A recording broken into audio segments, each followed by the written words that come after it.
好，同学们，我们差不多要开始上课了。我想先跟大家确认一下，大家听得到声音吗？可以留言跟我反映一下吗？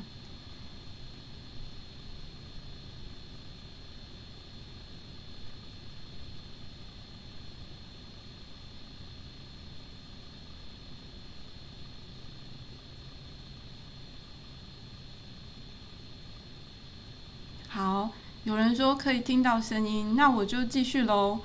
然后我跟大家说一下，等一下我在上课的时候，我会用全萤幕模式，所以我会看不到你们的留言。那大家有问题的话，请你到我们的 New 13的网站上面，我每一堂课都会开一个讨论区。有问题的同学就留在讨论区里面，然后我们就同学、老师跟助教，我们大家一起讨论。我们用这种方式进行，所以你如果在旁边就是我可能没有办法像一般的直播主一样随时跟大家互动哦，因为我在上课。So here just a little reminder. I am going to use the full screen mode on my computer when I'm doing the lecture.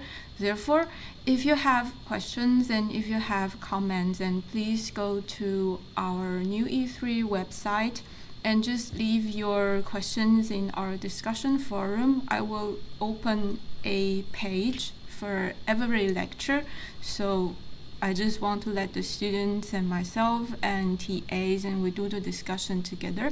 But if you leave your comments or questions in the message box on the live stream panel, I'm not going to see it and I'm not going to answer it. So please just do the discussion officially on our webpage. Okay, so let's go on with the lecture of light. This is the content of our lecture. I will start from a little bit of theories. So first I will introduce the Huygens principles, and then I will do a little bit of derivation for the light as a wave through slits. And we start from the single slit, then we go on with the double slit, triple slit, and so on and so on and so on. Then we can derive the light through the multiple slits, and let's see what's going to happen. And then for the experiments, I would like to show you several excellent experiments in our history, interesting experiments which use light as a tool. So first, we're going to see the diffraction of normal daylight, the white light, through a double slit.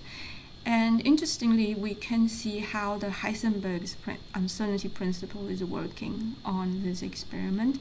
And secondly, I would like to introduce the discovery of DNA.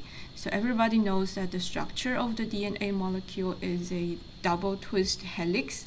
It has a very unique structure and it was really, really hard to identify. And then people used the X-rays and people watched the diffraction pattern of the X-ray through the DNA molecules, and finally they identified that's a double twist.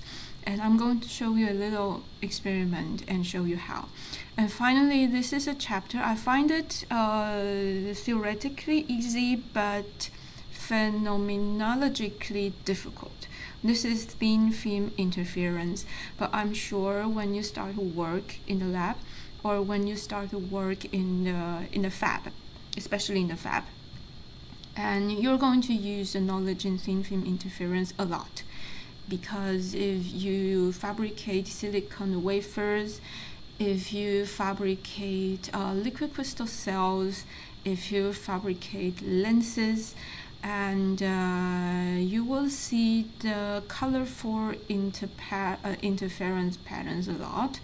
And from the colors and from the distribution of the fringes, and you can say a lot about the material of the thin film, you can say a lot about the thickness of the thin film, and you can just find the answer just by one look, and you don't need simulations and you don't need any complicated theories. but we don't have that much knowledge get trained when we were students, and so therefore when we are going to the lab or go to the fab and when we're really working, we don't use that knowledge a lot, and I find it's really a big pity.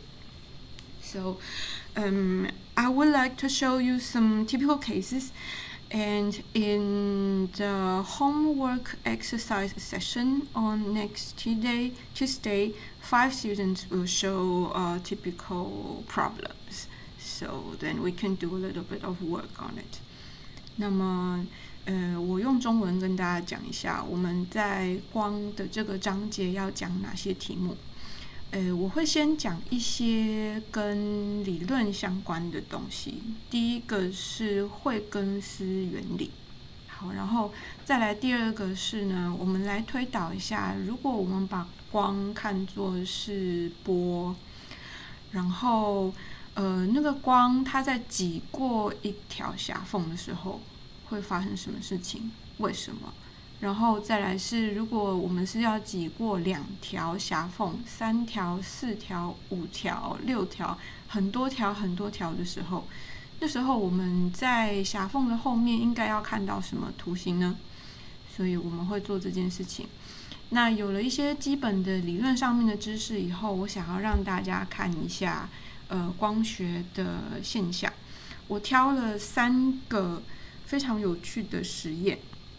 那我觉得光学是一门很有趣的学问，因为它的理论其实算是简单而且清晰的，它不像牛顿力学一样有很多定义或是有很多似是而非的东西，它的理论非常的清晰而且简单。但是光学困难的是看现象，光学的现象非常复杂，所以而且有很多种变化。那么我觉得我们在使用光学的时候，大部分我们都是在想办法分析跟想办法 identify， 就是去辨认一个光学现象是什么造成的。那我挑了3个非常有趣的实验跟大家分享。第一个实验是，假设说我们就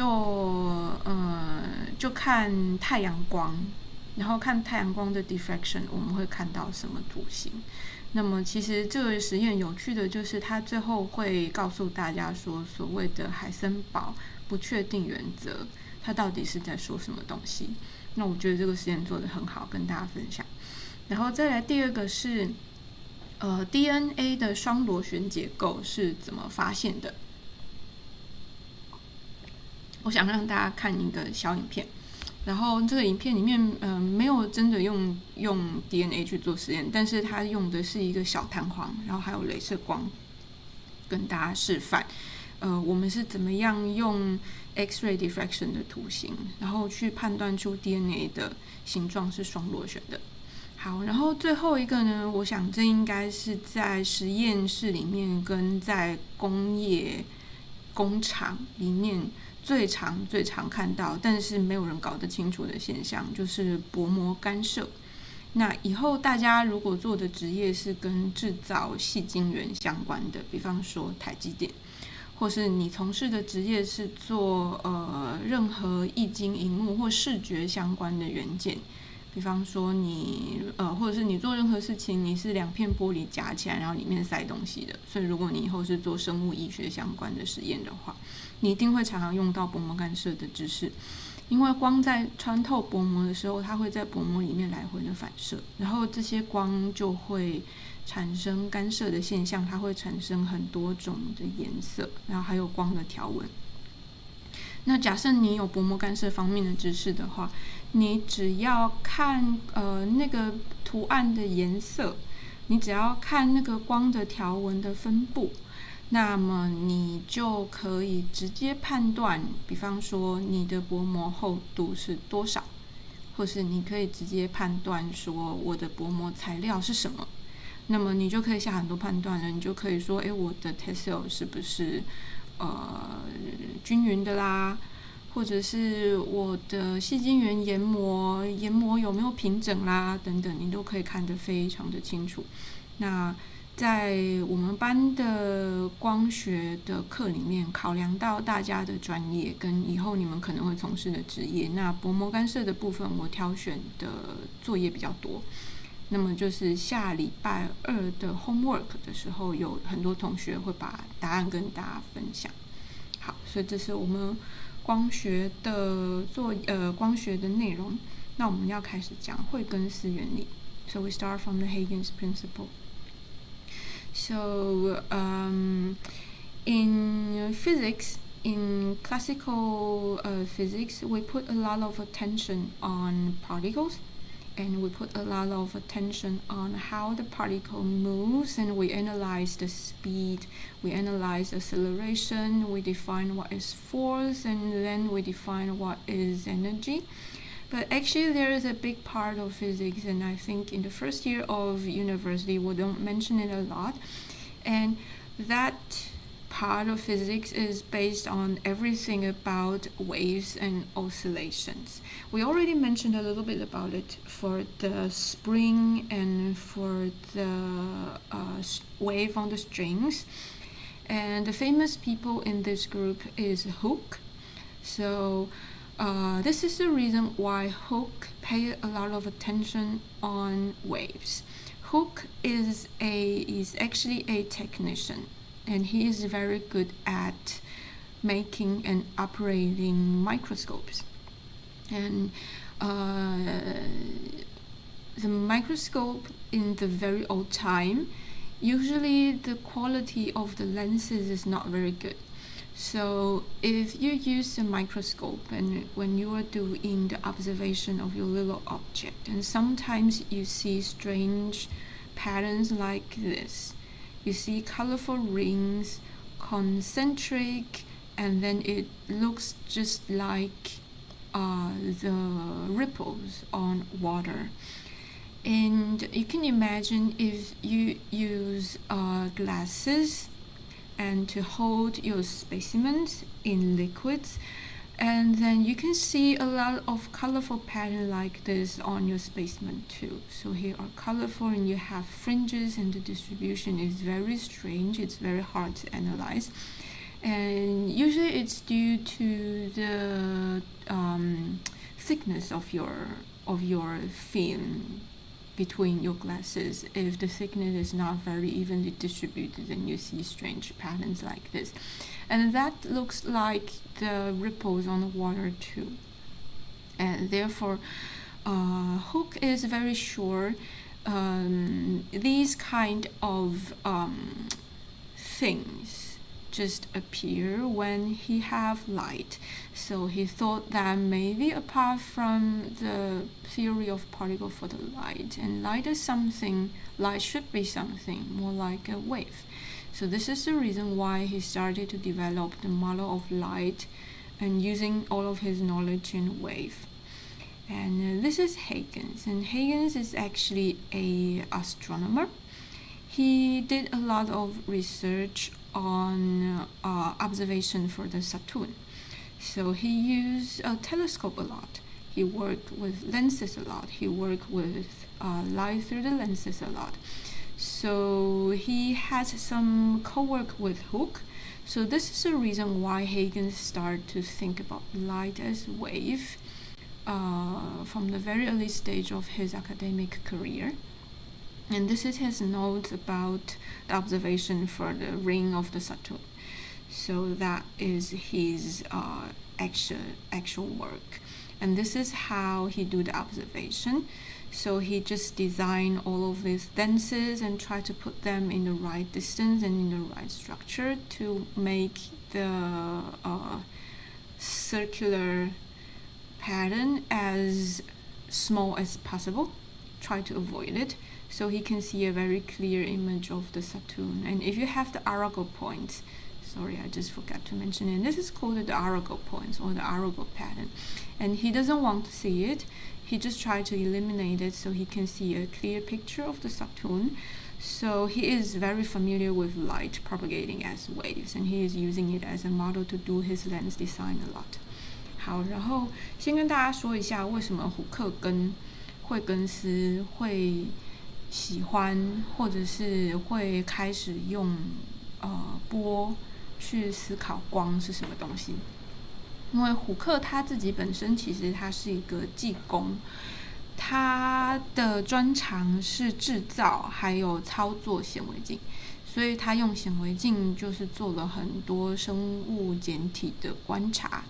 那么在那个时代呢，显微镜它的透镜的品质其实并不是那么的好，所以他们就会有很多光斑。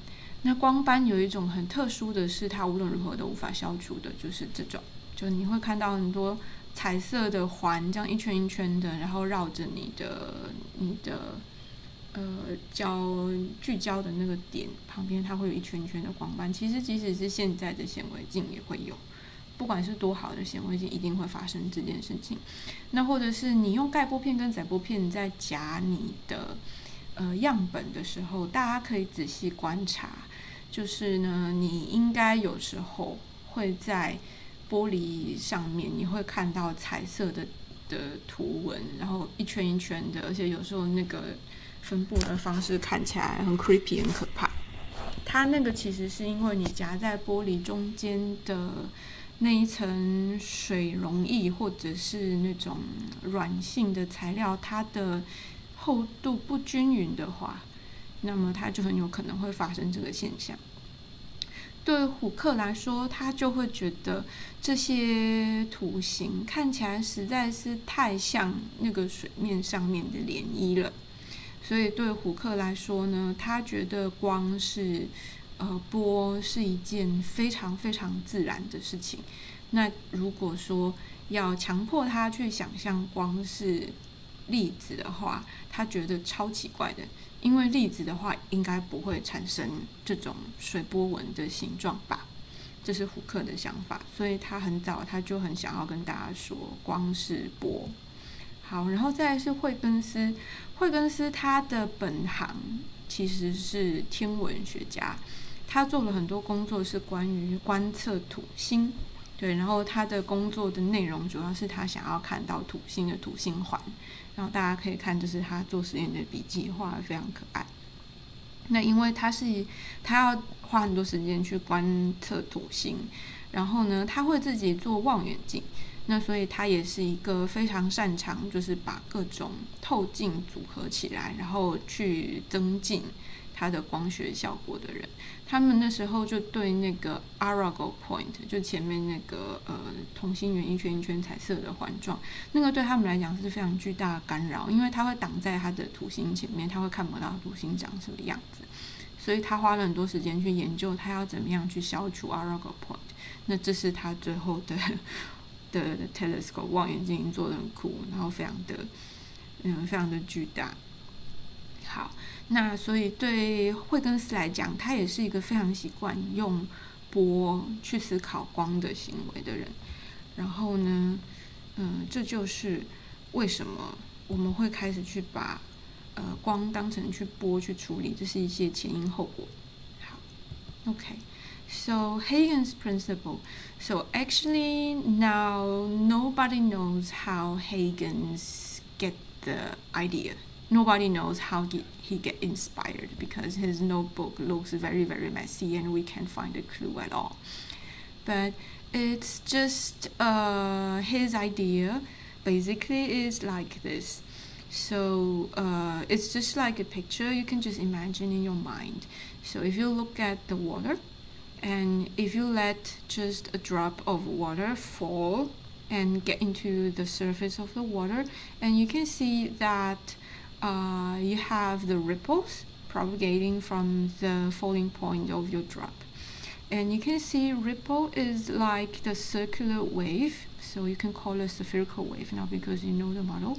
So this is the spherical wave, and the wave gets up and down, and it's propagating from the center to the outside. It's getting bigger and bigger and bigger. And of course, we can measure the amplitude, we can measure the period, and you can try to calculate the speed of the propagation, then you can convert it into frequency. And here's a new idea. if we just take a certain height of the wave, let's just take the top of your wave. So that is the place where you have maximum amplitude, say here. So let's just find a point with the same height, and let's just draw a imaginary line between them and link them together. And Huygens just simply call it wavefront. So you can define the position of the wavefront by yourself. If you want to, you can define the lowest point of the wave as the wavefront too. It depends on your application. But now we just define the maximum point of a wave is our wavefront. And you can track the position of the wavefront. So if your ring is getting bigger and bigger and bigger, then you can say that my wavefront is propagating and my wavefront is getting far away from my point. And the wavefront is just an imaginary parameter, so don't take it too seriously. It's just a tool for you to use it. So that's it. We have a wavefront like this. We have one wavefront. Here's another one. Here's another one. Here's another one. Here's another one. So it's easier to track the position of the wave when you are doing the experiment. So this is the reason why we call it wavefront. 然后关于波前这件事情跟大家说一下，就惠更斯它的那个原理啊，它其实是理论性的。然后呢，它有点像法拉第一样，因为它进入了一个没有人去工作过的领域，所以他只好创造自己的语言。他就自己创造了一个名词叫 wavefront。wavefront 的中文是什么？波前吗？好，但是无所谓。它的观念其实就是呢，假设说我想要追踪一个波跑去哪里了，我总要先打一个标记吧。所以呢，我们现在打标记的地方就是我的波在它的振幅最大的时候，然后我把这个振幅都一样大的地方呢，我把它连起来，就是一个等高线的概念。他就把这个地方连起来，然后这一圈他就把它当作是一个追踪的标记，然后给它一个名字叫做 wavefront。好，所以呢，这就是我们就可以看到在这张图里面有很多个 wavefront， 然后我把比较清楚的标记出来。所以如果说我们这个圈圈浅蓝色的圈圈，也就是 wavefront 变得越来越大越来越大的话，我们就可以说那我的波正在往外传播，正在往外扩散，然后扩散的速度是多少，我就计算我的 wavefront 它的速度就可以了。所以 wavefront 其实就是一个打标记的概念。好 ，and then here is a complicated part, so let's do it slowly. So, wave is fluctuation, if you remember. Wave is fluctuation of energy. Wave is fluctuation of particles. Wave is fluctuation of any kinds of media. So wave is fluctuation of liquid. So the fluctuation, and now we are working on the fluctuation. So let's just cut the fluctuations, which is marked in the blue line here. Let's just cut the fluctuation into little pieces, and we take each pieces of the fluctuation as a point source of the wave, just like the black dot here. 好，那我现在要先跟大家说一个跨出重要的第一步，就是波其实是扰动，大家记得吧 ？fluctuation， 所以波其实就是某某东西的扰动，然后那个某某东西可以是很多东西，比方说它可以是能量，可以是一群 particle， 可以是病毒，可以是液体，可以是介质，然后只要是这些所谓的载体，它们在扰动的时候呢，那我们就把那个扰动，我们可以套用波的模型去分析它们。那惠更斯的想法是这样，他把一条扰动，就是我画的是蓝色的线这边，然后这蓝色的线，请大家把它当成波前。他把一条蓝色的扰动呢，他把它切割成很多，他把它碎片化，然后呢，每一个扰动的碎片，它都把它当作是一个点状的波的源头，所以每一个小小的扰动都正在持续性的发射着球面波形。所以这个是惠更斯的想法。So he just cut the pieces of his wavefront into little pieces, little pieces, and every piece of fluctuation is like a source of spherical waves, and the spherical waves is propagating in a circular way and getting bigger and bigger. And let's just take every point as point sources of spherical wave, and the spherical wave is propagating like the pink lines and the red lines, and the red line is the front of our wavefront. And then if you just try to superimpose all of these wavelets together, and we just find the equal height points of all of these wavelets, then you will construct a new wavefront. So his concept is very graphical. It's very hard to describe it in texts, but if you look at the pictures, and I'm sure you can understand what is he thinking about. So you can see that this is the old wavefront, and every wavefront is a line of point sources, and the point sources are emitting waves, and all of these little waves just get reconstructed again, forming a new wavefront. And if you just track the position of your wavefront, then you can find that this is the speed of your wave, and this is the time interval. So then you can just calculate that this is the distance between the two wavefronts, and this is related to the speed and the time interval. And this is his concept. And once you have a concept like that, you can apply it on arbitrary waveforms. So this is the clever point of Huygens' idea.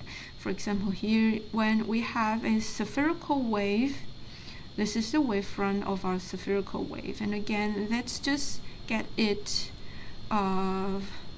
fraction into little fractions, and every little fractions can act like a point.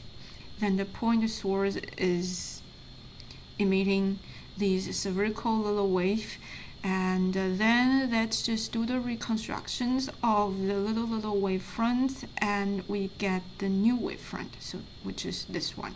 And again, you can just estimate the distance, and then you can try to check it with the speed of the wave and the time intervals. So here are the two typical cases, and again, you can just try to imagine if you have a arbitrary shape of the wave, and it's okay, we don't need to worry at all. Let's just apply Huygens' principle, and then you can do the derivation. You can get the new wavefront anyway. So this is a very good, very useful idea that we can use. And but please just pay attention. The Huygens principle is just a mathematical tool to decompose and compose the shape of the waves. And if you want to measure the wavefront, and sorry, this is not possible.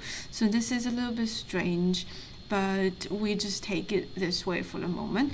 And here's another common question that we only consider the wavefront, the propagating wavefront, in the direction of the propagation, but what about the wavefront at the back of the propagation? For example, propagating this way to the back of our wave, but we don't think about it at all.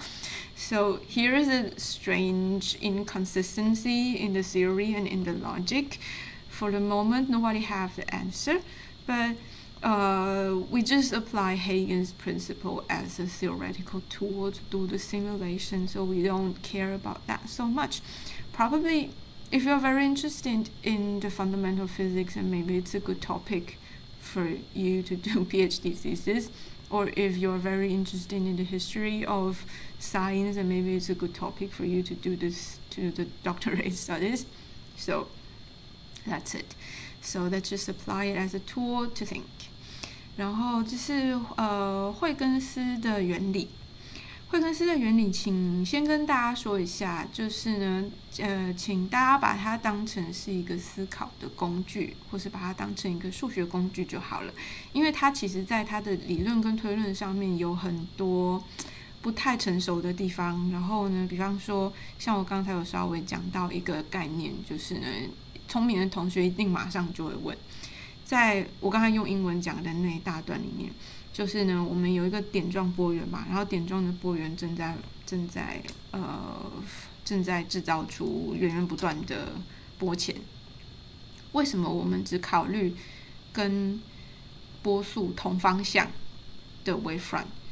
可是照理说，一个球状波，然后它有一个点状波源，它在跟波速相反的地方，这边应该也要有波会炸出来吧？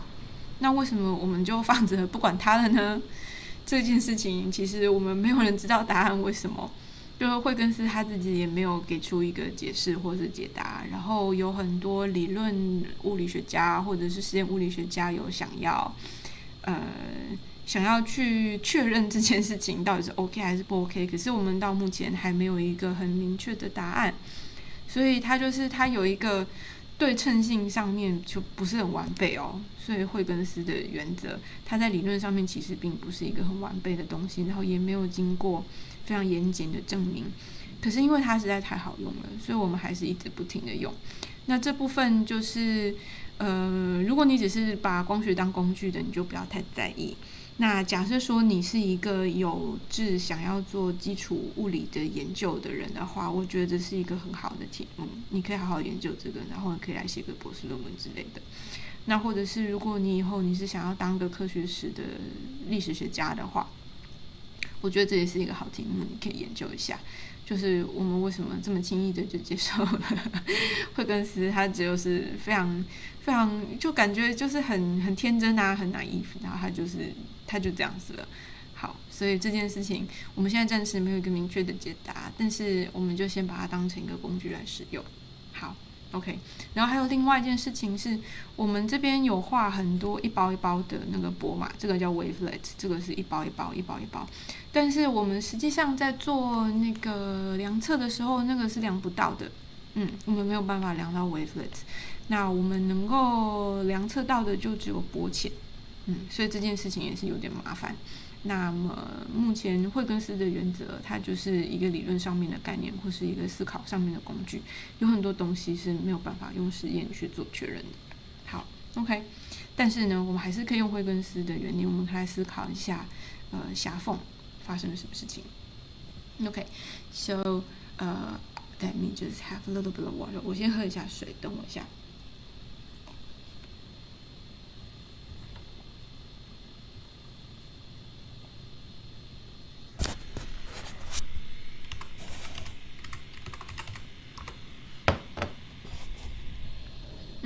好。So then let's apply Huygens principle on diffraction. So now this is a busy plot. Sorry for the busyness. So here we have the brown block. So you can imagine this is like a wall, and this is a slit on the wall, and you are looking at them from the top of everything. And then first of all, we have the incoming plane wave, and I just mark the top of the wave and the bottom of the wave with the solid line and the dashed line respectively.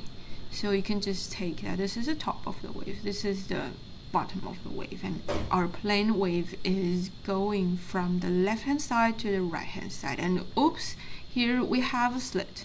So the wave here is blocked, and only the wave here is allowed to propagate. And if light is particle, and we expect to see that we have the particles running in a straight line, and if we have a screen right here, and then we just see the straight lines, and we just see a light spot on the screen. But actually it's not that simple. We have the shape like a ripple on the screen, which is propagating everywhere. So this is the reason why we start to get really confused about the origin of light, and we start to use the model of waves and what is really happening. And this can be explained by Huygens principle. So again, we just cut all of these wavefronts into little pieces, and if we look at every pieces of them, it gets really complicated. If you want to try, you can try it, and that's quite interesting. And then it's kind of like a meditation. If you want to draw it, you can draw it if you want to. And on the lecture, let's just keep it short. We just take a look at the pieces here and here.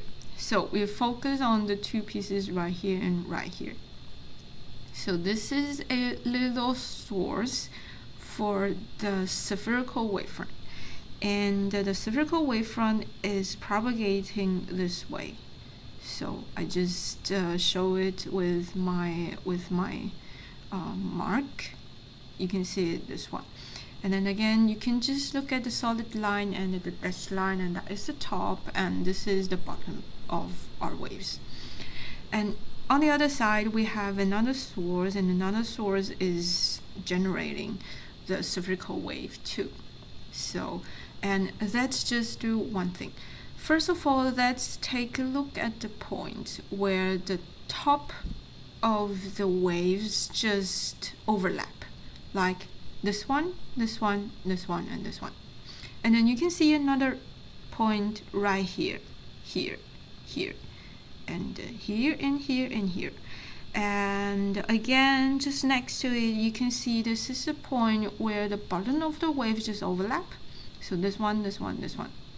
And again, you can see the same thing right here. This one, this one, this one, this one. So that is the point where the amplitude of your wave is getting larger. You can imagine it, right? So that is the point where we call it constructive. So this is the point where all the wavefronts and they are overlapped in a constructive way. And then you can see that actually the constructive points, and they have particular, if you just draw a line on them, and then you can see that they are propagating in a particular angle. So this is the constructive wave, constructive and constructive. And then let's take a look at another case. So on this plot, you can see places like this, right? You can see that this is the top of the wave, and this is the bottom of another wave, but top plus bottom means nothing. So that is the places where we have the destructive cases. So the destructive cases is propagating this way. You can see the marks, and here this is destructive ones. Here is another one, and of course you can go on, and then you can find a very interesting periodic distribution of them. I find it quite interesting. So if you feel nervous, and you can just draw it, and you can relax yourself. And okay, and then you can see that we have the constructive parts and destructive parts. They are distributing alternatively, isn't it? And then let's put a screen on the end of your beam. Then you can see that the parts with the constructive overlapping, this is the places that we have the fringes. So here you can see the light, the marks of the light, and it's like a thin line, so we call it fringes. Here's another fringe, here's another fringe. And because of the times of the overlapping, yeah, I think that it's how many times you do the overlap, and it just changes the intensity of your fringe. Okay, right. So then the points with the destructive overlapping, that is the places where we have no light. So this is the reason why just when the light is passing through just one slit, and on the end of the screen, just on the end of the light beam, and then if you do the observations, and then you just see that the light is distributed like fringes and fringes and fringes, and it can span over a very large area, right? So this is how Huygens principle is applied on diffraction of light. Okay, so let's just take Huygens wavelets away, and let's just see the phenomenon. So you can see that if you have a red light laser, and the laser is coming from the left hand side to the right hand side, passing through a fringe, and finally we can see the fringes, and we see the dark lines, and usually we measure the distance between the fringe and your screen. So this is the distance, this is important. And then we measure the diffraction angle. So we just set the direction of the light. This is 0 degrees. And then here, this is the fringe. Then we put a straight line on it, and then you can see that this is the diffraction angle. This is the angle between the original light and the diffracted light. Okay, so this is how we do the definition. And I think later, if you really start to study optics, then we have to classify them into two cases. So one case is when your screen is very close to your fringe. That is called the near field models. And if you put the screen very far away from your fringe, and that is the far field models, and they have different theory, they have different mathematical forms, right? 好，所以这个大家应该知道，所以我就不用中文重新说一次，那只是跟大家说一下。假设说你以后大三，应该通常都是大三。如果你开始上光学正规的光学的课的话，在这边我们会分裂成2个大族群。第一个大族群是，第一个是你去接你的光的那个萤幕，假设说离你的 fringe 很近的话，这个叫近场光学。所以近场光学他们有他们的数学模型，但是抱歉我比较不熟，我现在喊不出名字。那么有另外一种是，你可以把你的萤幕就是拉到离你的 fringe 离你的 slit 很远很远的地方，那个叫原场光学。原场光学比较常见，比较常见，就是一般视觉上面的 device 的话，通常都是使用原场光学在做一些 analysis。近场光学近场光学，我猜啦，可能台积电他们去做那个曝光显影的机台，它会需要用到很多近场光学的知识吧？对，应该是这样。对，我猜那个比较复杂，真的会很麻烦。好，所以这边给大家一点点小提醒。这个是 This is a experiment. I think they've done it in a very good way. So if you're interested, and then you can just take a look at it by yourself, and it just changed different colors of the light, and then just project it on the screen, and then you can do the observation. I think this is really good. So if you want to do it, you can just watch it by yourself. But let's just skip it because I find it quite easy. And actually, you're at home right now, and then you can do the experiment by yourself. This is not very difficult, so you can just do the observation by yourself in your dormitory or at home. Okay, right. And then here is a process for you to find the conditions of constructive interference and destructive interference. So I am sure you already learned it in senior high school, so this is just a reminder for you. Just little remarks. So when you are doing the analysis, we care about the position of the bright fringes and the dark area. So the condition for the dark area is here. So what we usually do is we try to calculate the length of the path of your light, and then we try to calculate the distance between the lengths of the optical path difference, OPD. So then you can see that if we compare line number 1 and number 3, then this is the optical path difference. And if the optical path difference just matches some conditions, usually that is, for example, one wave, one period of the wave, and usually that is constructive. And if it's a half period of the wave, and usually that's destructive. So you can just apply these principles and then you can do the derivation by yourself. That is not very difficult. And just remind yourself that because the period of the light is integer 1, 2, 3, 4, 5, 6, 7, 8, so the constructive and the destructive conditions, and you have to consider multiple cases. So that's all. That's not very difficult. So I just leave it for yourself, and then you can do the derivation by yourself. 好，然后这边是那个亮文跟暗文的条件，它其实没有很困难。然后我相信大家在高中的时候已经学过。就是跟大家简单提醒一下你的大原则。它的大原则其实就是你要先想办法找出你的光走了多少距离，然后那个英文叫 optical path difference， 叫 optical path。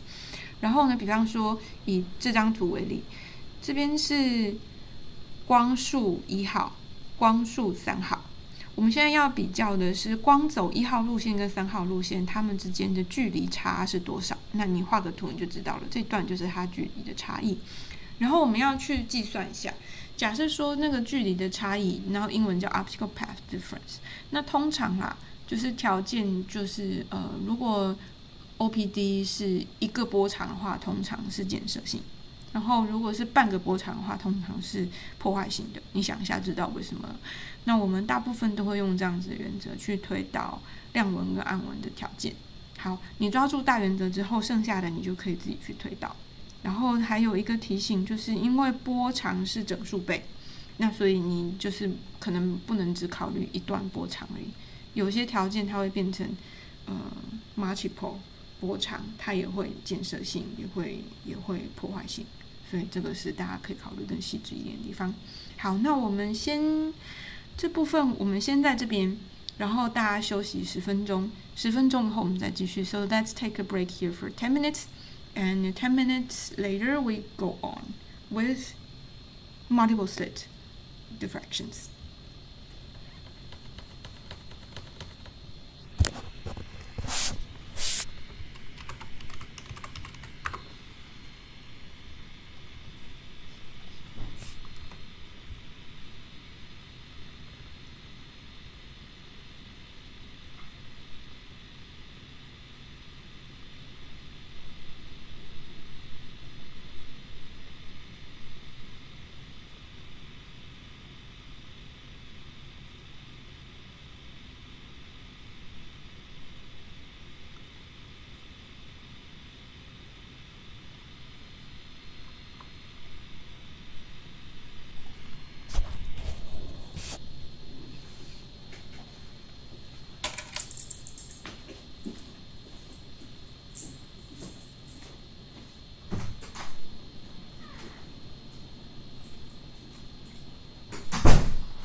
好，那我们就要继续上课喽。我们就从diffraction 的条件推导完之后开始。但是呢，坦白说，我觉得啦，看绕射跟干涉图形呢，其实重点，抱歉，我把我的那个关掉，不然会干扰。我会觉得，其实看绕射或干涉的图形呢，其实它比较困难的地方还是在看你的图形的分布，然后判断你的slit 或是你的样本的结构是什么。其实真正困难的点是在那个地方，然后去计算这些建设性干涉或破坏性干涉的条件其实是很简单的，那个已经是很末端的工作了。那么，所以我接下来的话，我会让大家看一下，就是呢，你光在绕射的时候，它到底会产生什么样的图形？我们先从单狭缝开始。So here I just would like to share a experience. Usually when we are working with light, and usually we use light to characterize the structure of something. So slit is just a simplest model. And sometimes we just characterize the structure of a bunch of hole, a two-dimensional crystal, a three-dimensional crystal, and we just let the light go through it, and then we see how the light spot is distributed on the screen. And usually the hardest part is to recognize the patterns of your light. And by recognizing the patterns, then you can try to estimate what is the structure of your samples. So that is the difficult part for working with light. And calculating the condition for constructive or destructive interference, that is very, very simple. And you start to do the calculation after maybe 90% of the work, and then you start to do numerical checks, and that is the point when you're doing the calculation like this. But usually the hardest point is when you just look at the fringes and then you try to recognize if it's one slit, two slit, three slits, or multiple slits. So here I just would like to show you the experimental results of the patterns. And this is how the single slit diffraction look like. So you see that at the center of the pattern, you have the biggest intensity of your light. And then you can see the second fringes. So this is the second. This is the third. Then if we compare the intensity of the light, here and here you can see a big drop. So this is the characteristic feature of a single slit diffraction. You always see a big light spot at the center. You see a little bit of fringes on the sides, and it's really, really weak, and the intensity of the light decays dramatically. So this is the pattern of a single slit diffraction. And I think if you are able to operate Fourier transform, then you can calculate the intensity by yourself. So this is the characteristic. This is a property of a single slit diffraction. 好，我们先看那个单狭缝绕射产生的图形。它的特征就是你在图形的正中间会有一段蛮宽的，然后它会很亮。那么再来，你看正中间，这是通常我们会把它叫第0条，然后这是第1条、第2条、第1条、第2条。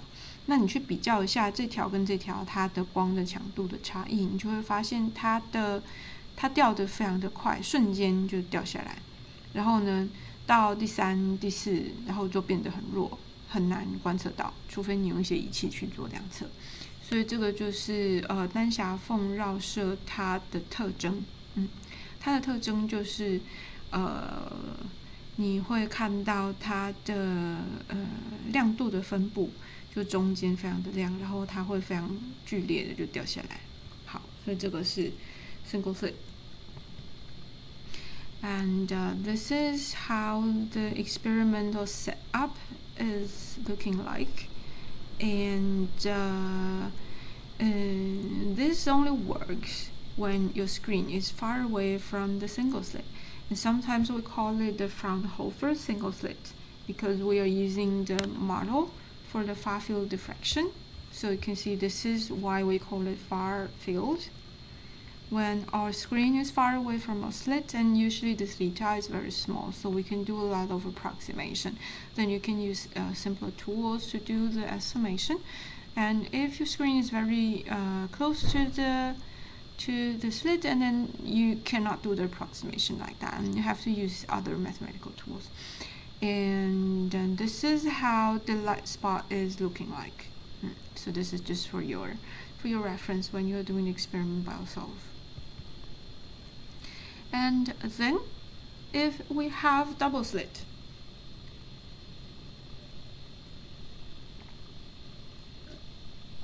and on the left hand side of our screen you can see a direct comparison of the two patterns. The single slit is just like this, and if we just open another slit on our blocker, then you can see that we have some little sections in the envelope of the single slit, right? So you can see that here is a big structure of our pattern, and here's a little structure in the big patterns, and that is the difference between single slit and double slit diffraction. So usually you can just recognize it by one look. 然后再来假设说我们在那个挡光的东西上面，我们再开一条狭缝，你现在变成双狭缝了。变成双狭缝之后呢，你如果在一个比较远的地方用一个萤幕去接你的光，你会发现很有趣的事情是呢，单狭缝造成的 pattern， 它的基本结构就好像一个包裹一样，它的基本结构那个大包裹是不会改变的。但是呢，你加了第二条狭缝之后呢，在那个大包裹里面，它出现了很多小小的片段。你可以看到的图形是这样，你可以看到两个，它是平行比较，你就会很明显的看出差异。然后，所以double slit它产生的效果就会是呢，你会看到大包包小包，像大肠包小肠那样子的感觉。就所以，那么你对这些现象很熟悉之后，其实你光用眼睛看，你就看得出来你现在的样本它是单狭缝还是双狭缝。你应该很明显可以看到它们之间的不同吧，对吧？好 ，OK， 我们再往下看。So here is the comparison between the two patterns. We have the single slit and double slit. You can see that the patterns of the single slit is acting like an envelope, which wrap all of these slits together. And we have the thin slits in the envelope, and the distance between our slit decided the distance between the little light spots. Okay, so the distance between the two little light spots is determined by the distance between the slits. And then the other remark is width of your slit. Just decide the size of your envelope. Okay, so then you can see that in reality the big structure is turning into the little structures in the diffraction pattern, and in the reality the little structure is turning into the big structure in the diffraction pattern. So you can see a reciprocal relation between them. Okay, and then you will always see it on when you apply Fourier transform. 好，然后再来我们可以看一下那个 diffraction pattern 的细微结构。这些小的光点之间的距离是double slit 之间的距离而决定的。好，然后再来呢，外面的那个 envelope 的尺寸大小，那个是你的狭缝有多宽决定的。你的狭缝越细，你的 envelope 就越宽。然后你的狭缝如果是蛮宽的话，你的 envelope 就很小。对，所以大家有没有发现一件很有趣的事情？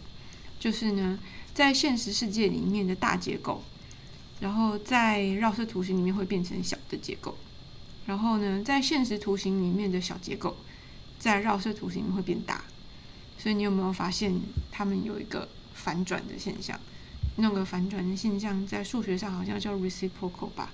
对，然后对，然后你以后如果是用傅立叶转换在计算这些东西的话呢，你就会知道为什么事情会变成这样了。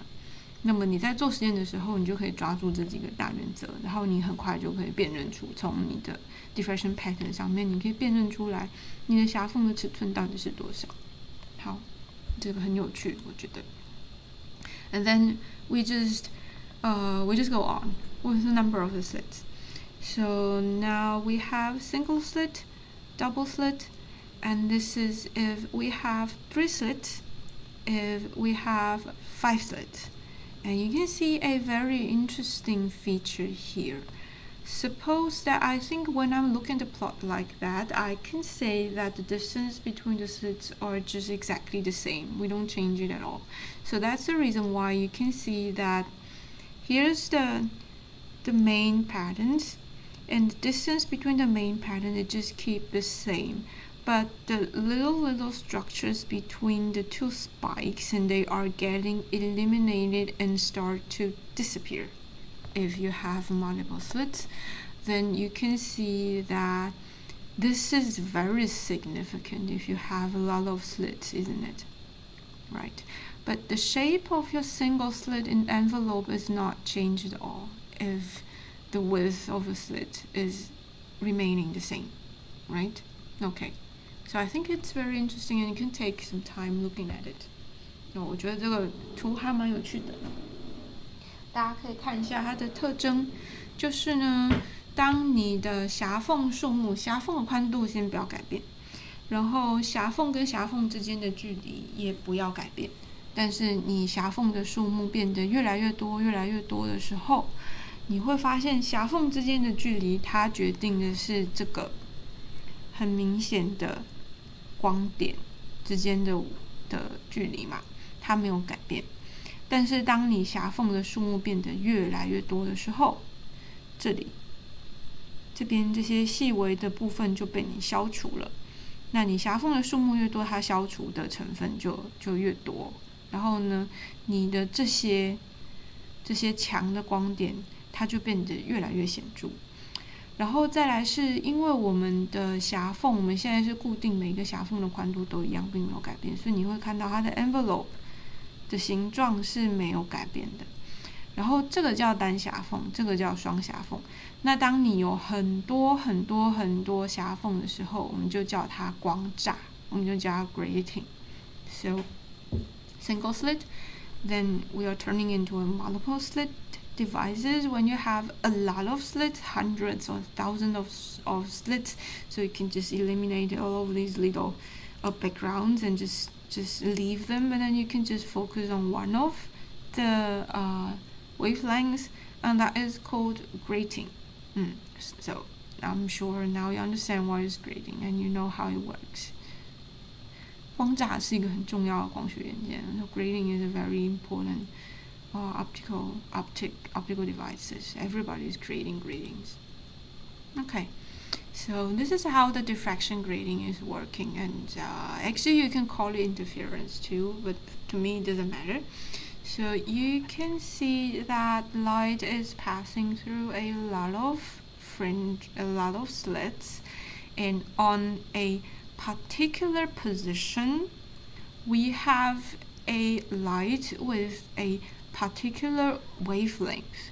So you can see that the position of your light spot is very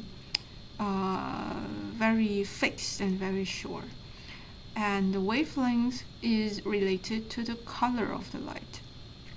So you can see that here is a specific angle for the diffracted wave, and that angle is associated to a particular color of the light. So you can see this is the schematic diagram. So here's a particular angle, diffraction angle, somewhere after the grading, and here's just a particular color of the light is scattering that way, and the other color of the light, they are having another scattering angle. So after the grading, usually you see something like a rainbow. Then you can develop some other devices to select a particular color of your light. So usually we call a grading a color selector. So or you can call it dispersive devices. That is another name, another official name, but I like to call it a color selector. Right. 好，然后大家可以看一下这张图，你就可以看到说，第一是我们可以决定的，就是狭缝跟狭缝之间的距离是我们自己决定的嘛。那我们第一决定了以后，你的光在经过光栅之后，它绕射之后散出去的那个方向就是 θ， 然后呢，每一个特别的 θ 就会连接到一个特定的光的波长，也就是颜色。所以你的光在经过光栅之后，你会如果是白光啦，白光经过光栅之后，你就会看到彩虹的感觉。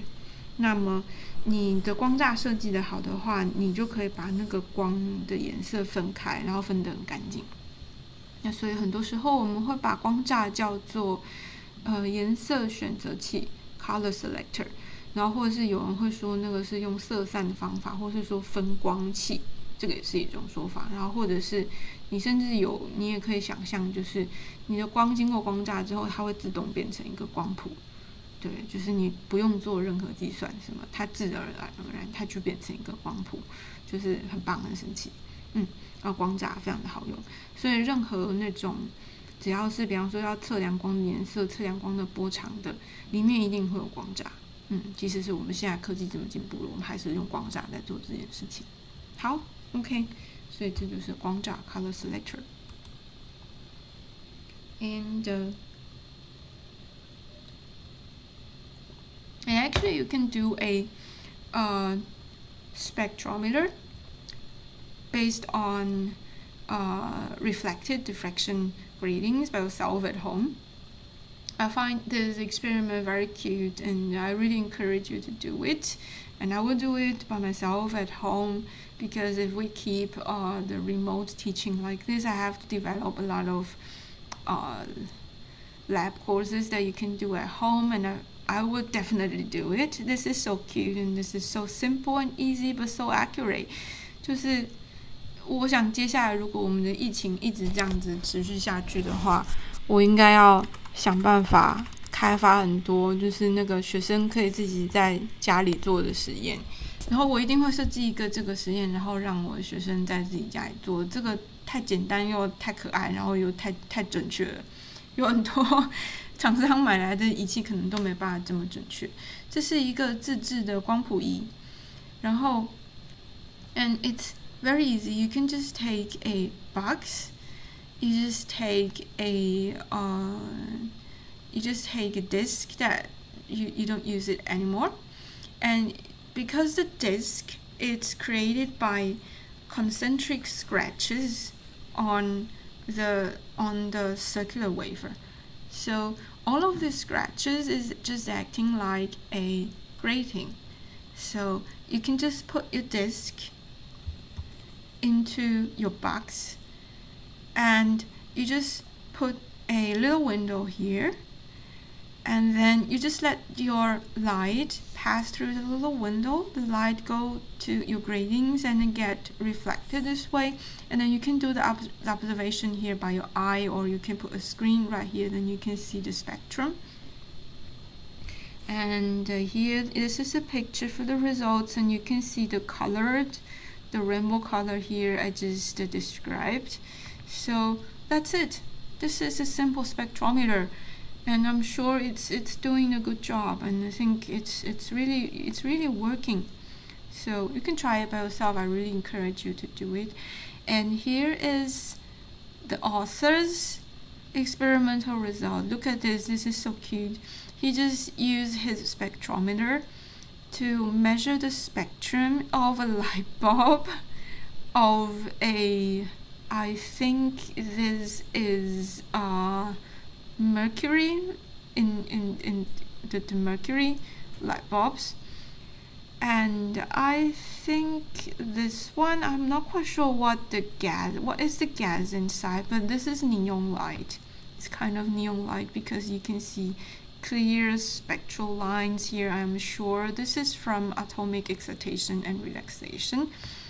And here he's measuring the light from your computer screen. Then you see the red and green and blue from the LED. And this is so accurate. I find it so cute. You see the clean spectral lines here. And here he is measuring the light from your candle. And if he put a little piece of metal on the candle, then you can see a thin spectral line. This is the light from the excited metal atoms, and when the electrons is falling into its ground state, and this is emitted light. So you can see this is the experiment, and this is so cute. Yeah, this is really good. And here is his spectrum, and he is trying to identify the wavelength of the light. Okay, and then here is another remark for you. So when you use the spectrometer, and then you can look at the spectrum and try to understand what's going on within your sample. For example, if you have, for example, the light bulb is made of tungsten wire. And we just watched the movie, right? We just watched the movie Current War. And then we can see that the light bulb, the wire is essential. And actually the light from the light bulb is from the black body radiation from the tungsten wires. So black body radiation, okay. This is from a high density of hot matter. And when it's going through the diffraction gradient, you have a continuous spectrum. Yeah, that is a property. That is the characteristic of a black body radiation. You see the continuous spectrum. They have some intensity difference, but basically it's continuous. And then here's another remark. When the light is from the excited hot gas, so from this lamp, from this kind of lamp, when it's from the hot gas, and the light is from the electrons jumping up and down on the energy levels, and that kind of light has a very particular specific wavelength. So here you have a emission spectrum, so you see the colors of the light are very distinctive. It's very significant, just one kind of wavelength. So that is the characteristic of an emission spectrum. And here, if your light is going through a cold gas, so some of the light is getting absorbed by the cold gas, and some of the wavelength is just missing in your spectrum. So you see the spectrum like this. You can see somehow you see black lines in your continuous spectrum, so that is an absorption spectrum. Wow. So it is a cereal box, and then you can do a professional experiment like this. This is awesome. I like it so much. So I really recommend you to do it by yourself. 好，先给大家看一下，就这个实验我非常的喜欢，因为你可以用个非常非常简单，然后非常非常可爱的小工具，你就可以做一个非常非常专业的研究了耶，这真的太强了。然后为什么我说它很专业呢？我们先看一下那个光栅帮你产生的光谱图形，就是好，大家等我一下。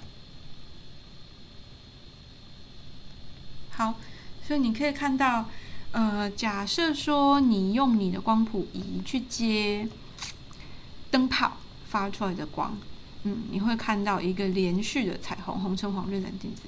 那假设说你用你的光谱仪去接日光灯来的光，你会看到，好像 more or less 它是一个 continuous spectrum， 但是在某一些 particular 的地方，你会有一些光好像波长，就是它的 intensity， 它的特别的强。好，然后这个的话，这个我不知道它的中文叫什么耶，省电灯泡，某一种省电灯泡，然后它里面好像是有灌气体的，之后我再去查一下它里面到底灌了什么。总之就是这种灯泡它发出来的光，它就会有非常非常清楚的光谱线，你会发现它的光就是红的很红，绿的很绿，蓝的很蓝。然后再来是你去量电脑萤幕的光的话，你就是看到 LED 的 RGB 调得好好的 RGB。好，然后再来他又做了一个实验，你去量烛光的话，你会看到也是一个连续的光谱。然后如果你把一片金属放在那个烛光上面，把它加热的话，你的光谱上面就多了一条橘色的线。这个很明显就是金属的原子，它的电子被激发，然后掉下来之后，它会散射出来的光线。好，你可以看到很多种不同形态的光谱嘛。那这些很多种不同形态的光谱，其实告诉你很多非常有趣的事情。首先，第一个 case 就是呢，大家记得我们看的电影《电流大战》吗？然后《电流大战》，爱迪生他为了找那个灯丝的材料，他就尝试很多种材料，最后终于成功了嘛。我们现代的电灯泡，我们已经叫复古了，复古的电灯泡，复古文青电灯泡，它的灯应该是钨丝，就是金，然后乌鸦钨，那个是 tungsten。那么它的原理就是我把金属加热到很热的时候，它就会放射出黑体辐射。黑体辐射它的特征就是我的光的波长是连续的，就是你看那个光的光谱的话，你会看到红橙黄绿紫，你会看到一个连续的彩虹。所以你去量灯泡之后连续的彩虹，没错，这个 spectrum 就是 black body radiation。然后再来呢，假设说你发光的那个光源它是加热的气体的话，也就是这个灯泡。如果你是加热的气体，其实就是霓虹灯啦 ，neon light。然后呢，这里面应该是某一种惰性气体，但是我忘了是哪一种。我知道这个是汞，但是我忘了这是哪一个惰性气体，等一下回去查一下。好，然后如果它是惰性气体，然后被加热之后，电子跃迁放射出来的光线，它会有一个非常非常特定的波长，所以你去量测它的光谱的时候，你会看到非常清晰的光谱线，一条一条的。然后或者是它有时候放出来的光，它就是荧光色，然后它会有一个特定的颜色，你不调色它也会有颜色，所以那个就是 neon light， 然后它的光谱的特征就是长这样。好，然后假设说你是制造了白光，然后你让你的白光去穿过一团冷的气体的话，那么就会有一些光会被你的原子吸收掉，应该是被原子里面的电子吸收掉，然后它就会在它的轨道上面跳来跳去。那假设说这些光被吸掉了嘛，那你在你的光谱上面你看到就会是黑线，因为那个光被你的原子吸掉了，不见了，那你的光谱上面你就会看到黑线，这个叫做吸收光谱。所以我觉得这实验我觉得真的超可爱的，而且很厉害耶，它可以做很多很专业的研究了，它量得出连续光谱、放射光谱跟吸收光谱。我非常鼓励大家就是在那个 quarantine 就是隔离期间，大家真的是可以自己做一下这个实验，非常好玩，非常简单。好 ，and then here is the natural gratings, the colors from the gratings on creatures, on animals, on insects. So this is the feather of a peacock, and the colors of the feather is exactly from the gratings. So some scientists, they just took microscopic pictures of the feathers. They tried to measure the slits on the feathers, and they just find the answer which really matches the color of the light. So you can see they are green, they are light blue, they are dark blue, and all of these colors are just from the diffraction gratings. So that is incredible. And then this is the butterfly, right? So butterfly, they have little pieces of I don't know how it's called in English, but they have nanostructures on the wings, and that is a diffraction grating too. And then for the 金龟子, I don't know what's the English in it, but you can see it by yourself. And the green and the yellow is from diffraction grating too. And if you look at all of these colors, and I'm sure you recognize one thing, all of these colors from grating looks very, very metallic. So that is a property of colors from the grating. Even if the material itself is not metal at all, but it shows the color, metallic color. And this is the reason. This is because the color from the diffraction grating, they have a very distinctive intensity into a particular direction. And the colors from the metal, they have exactly the same feature. So this is the reason why the colors from diffraction grating, they look like metals. And another point is that these colors doesn't fade away. So if you just have the microstructures on your materials and you just keep the color like that forever, it's not like the color from the dye. If those molecules, they just dissolve and then the color doesn't exist anymore, and then the color just fade away. If you create pigments from particles with diffraction grating, and you can be really sure that the color won't change for centuries. So this is very interesting. This is a very interesting topic in biophysics, and in optics. If you are very interested in it, and I really encourage you to do it. This is a very interesting topic. And here, this is a research about the little structures on the wings of the butterfly. So if you're interested in it, you can look at the pictures, and you can look at how they do the experiment. And here is chameleons, the skin of the chameleons. So they have they have periodical structures on their skin, and they are so incredible. They can change the period in the structure of the skin, and they try to regulate the period of the periodic structure, and we can call it photonic crystals. They are just regulating the lattice constants of their photonic crystals, so they can control the color of the diffracted light. And I don't know how he did it.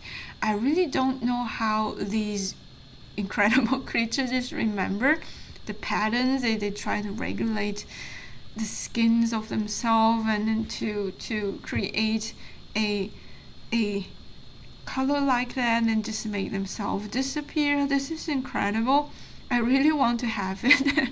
I really have a coat like that if I need to. So again, if you're interested in research on photonic crystals, and this is definitely a very interesting topic for you to do the research.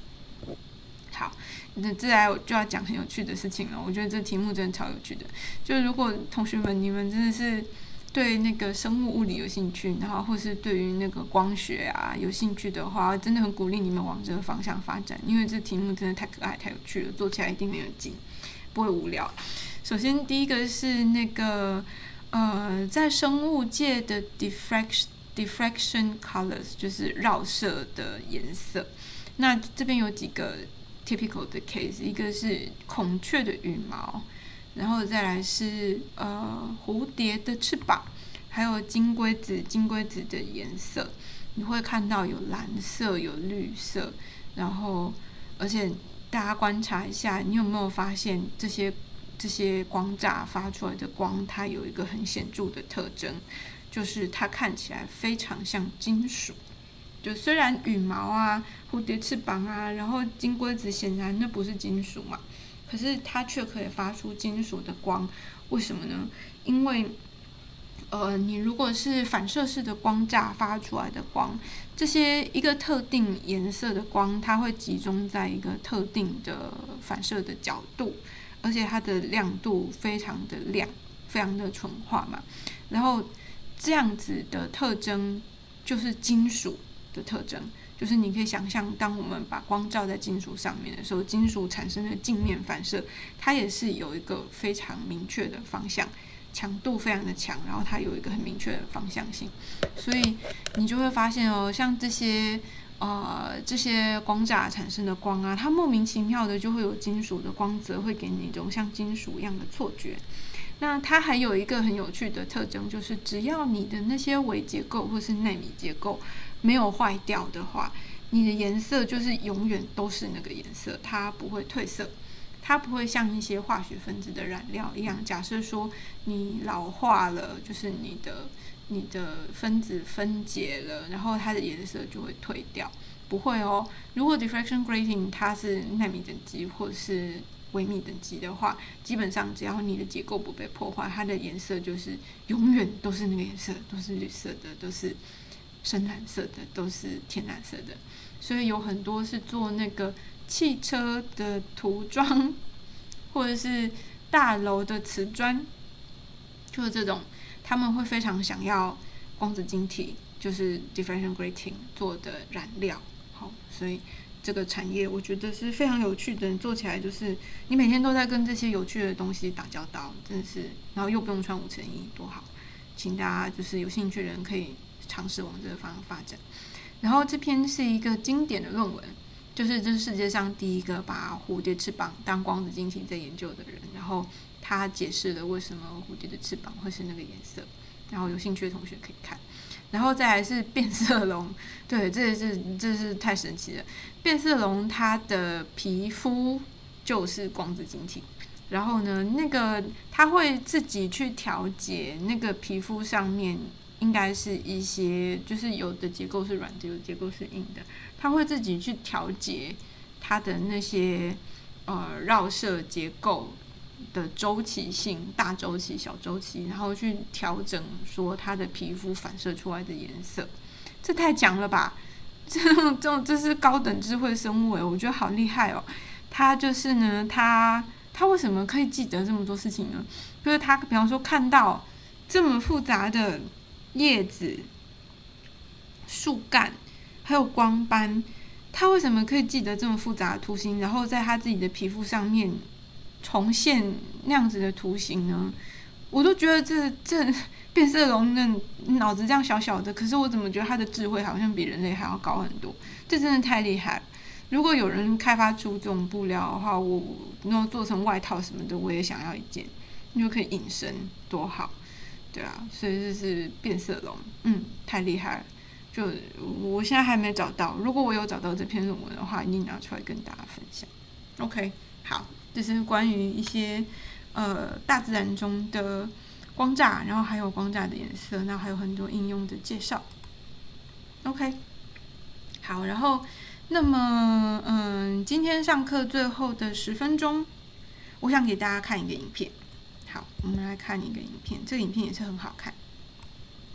如果你自己在家里面的话，你也可以自己打开这个网址来看。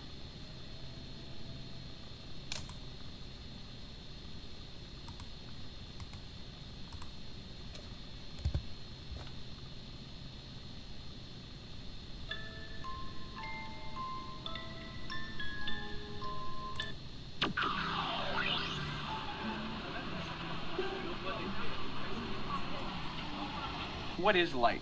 What is light? What is light? That's a good question, isn't it? What is light? Isn't it an element? Light is brightness, I guess. We have auras. We all have auras. Which are light? Yes, they are. It lights up the room. It makes it not dark. What's the difference between blue light and red light? The color. It goes in your eyes and then you see stuff. They range from white to red to orange to green. It's like the chakras of your body. Can you see my aura? No, not particularly right now. Is it too bright out? It's very sunny out here today. Does that make it harder to see someone's aura? Not necessarily.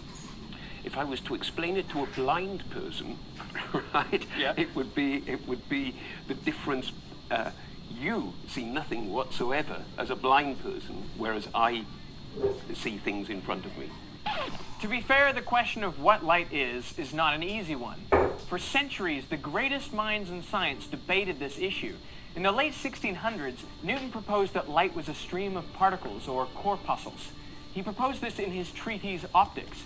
But at the same time, a Dutch physicist named Huygens proposed that light was a wave. And this debate raged on until it was settled by the experiment I've recreated today. Thomas Young's double-slit experiment. To make sure I got the experiment right, I went to the original source. With the help of Brady Heron, I managed to get into the vault underneath the Royal Society in London. There I found Thomas Young's handwritten notes from 1803. I brought into the sunbeam a slip of a card, about 1/30th of an inch in breadth, and observed its shadow, either on the wall or on other cards held at different distances, besides the fringes of colors on each side of the shadow. The shadow itself was divided by similar parallel fringes, smaller dimensions. Wow. This is an experiment so simple that you could make it at home, and yet so fiddly that I have never seen it before done with sunlight. I was thinking about doing it in a box, like a fridge box. And you could take it out on the street. Taking it out on the street. Could I possibly interview you guys for about a minute? We're doing a science experiment. What I have here is an empty box. And this is a little eyepiece where we can look in, and this is a hole. And I'm gonna place this slide above that hole. And if you look closely, you'll see that there's two openings. Very narrow openings side by side. It's a double slit. Now before we have a look, we need to tilt it towards the sun a little bit. So we want the sun to hit this double slit directly. What are we gonna see on the bottom of the obvious box? thing you think you're going to see is you're going to see two lines. Two lines on the bottom of the box. Two bright bands. Two little lines. Yeah, I think it'll be one line instead of two. I could expect to see the whole box lit up. That'll probably be a kaleidoscope of some sort. A bunch of colors. Probably, yeah. Rainbow, different colours. There, have a look. You expected to see kind of one line. Is that what you see? No, I see dots. How many? it's one circle. Well, there's one in the middle strongest, two either side. The two on the outside are multicolored. The one in the middle is just white. It's kind of a rainbow. It's a rainbow colour as well. Quite a few colours and lots of little dots. Like there are more dots appearing. I think I can even see more dots spreading along. Yeah, that's amazing. Yeah, I can see tons of dots now. Not tons, but I can see dots spreading across that way. Either side. Yeah, definitely. Isn't that amazing? Yeah, that's incredible. And that's just nothing else apart from Two slits. two slits.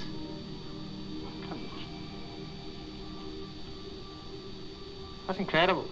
But all we're doing is we're putting a light through two very narrow slits side by side. How does this make any sense? There's some kind of principle involved there. The average person's not familiar with it.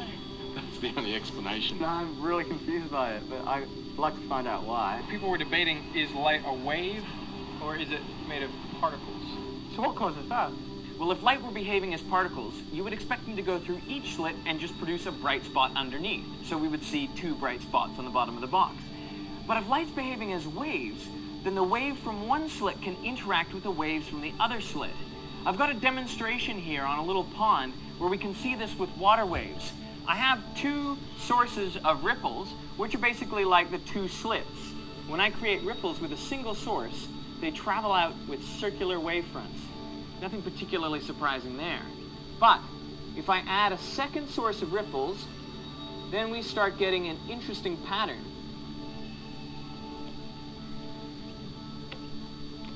This pattern is created by the ripples from the two sources interacting with each other.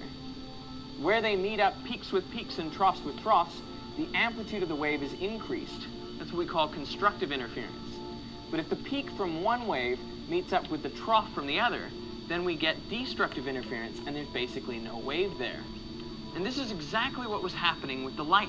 When the light from one slit met up peaks with peaks and troughs with troughs, they constructively interfered and produced a bright spot. But if the trough from the wave from one slit met up with the peak of the wave from the other slit, they would destructively interfere and you wouldn't see any light there. It's light canceling itself out. This is basically the same as like having 2 drops of water fall in a swimming pool. That's right. Exactly the same And then pattern. they go and overlap. As this ripple overlaps with those ripples, down the bottom, you get a series of, you get like a bright spot, and then a dark spot, and then a bright spot, and then a dark spot, and then a bright spot. Now, there's a slight complication, which is that sunlight is composed of many different colors, and they have different wavelengths. So obviously they're going to meet up at slightly different points. And that's what caused the rainbowing effects as we go further from the central maximum. So you saw the ones to the right were slightly colored. Yeah, that's because the reds are going to meet up at different places than the blues. And that's all that makes the colour differences is different wavelengths. Exactly. That's amazing. So the difference between So, red so and blue... that red bin over there and the green part are just, I'm seeing It's that a and different- it's just different different wavelengths. And that's how we bring in all these beautiful colours all around us. Exactly. That's amazing. I'm amazed. Oh, good on you. Thanks, Beck. Hey, thank you. I have been enlightened, literally.